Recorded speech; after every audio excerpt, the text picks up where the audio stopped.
Assalamualaikum warahmatullahi wabarakatuh. Di sini saya Lia Andini dari PT Prahadi Indah Manufaktur dengan NPM 203010118 akan menjelaskan tentang kapasitas terpasang dan kapasitas produksi terpasang. Di sini kapasitas terpasang merupakan kapasitas maksimum teoritis atau fisik yang dimiliki oleh suatu fasilitas atau perusahaan untuk menghasilkan barang atau layanan.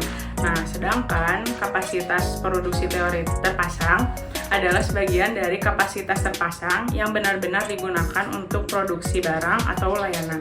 Nah, di sini saya akan menjelaskan apa perbedaan dari OPC, routing sheet, dan MPPC. OPC sendiri merupakan perintah produksi.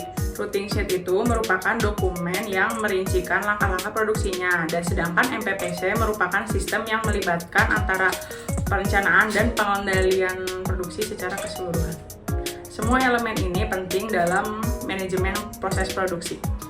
Saya Rizky Pratama Ardiansyah dengan NNP 2030101113 dari PT Prahadi Indah Manufaktur kelompok 5 akan menjelaskan tentang apa itu routing sheet. Routing sheet adalah urutan langkah kerja yang dimana isinya itu ada bahan-bahan yang digunakan, urutan langkah kerja tersebut, serta instruksi dari langkah kerja tersebut kepada operator produksinya.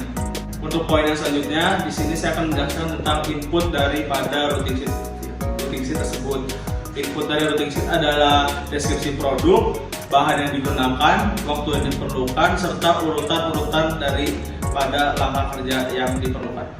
Poin berikutnya, saya akan menjelaskan mengapa dalam routing sheet harus ada perhitungan efisiensi mesin. Perhitungan efisiensi mesin membantu untuk memantau kinerja dari mesin tersebut supaya efisien, serta pengendalian kapasitas produksi dalam suatu mesin agar tidak lebih kapasitas dari produksi tersebut. Saya Ulfana Bilasna, NRP 2030163. Di sini saya akan menjelaskan mengapa dalam perencanaan lantai produksi perlu menghitung jumlah mesin teoritis dan jumlah mesin aktual, karena hal ini sangat penting dalam efisiensi operasional.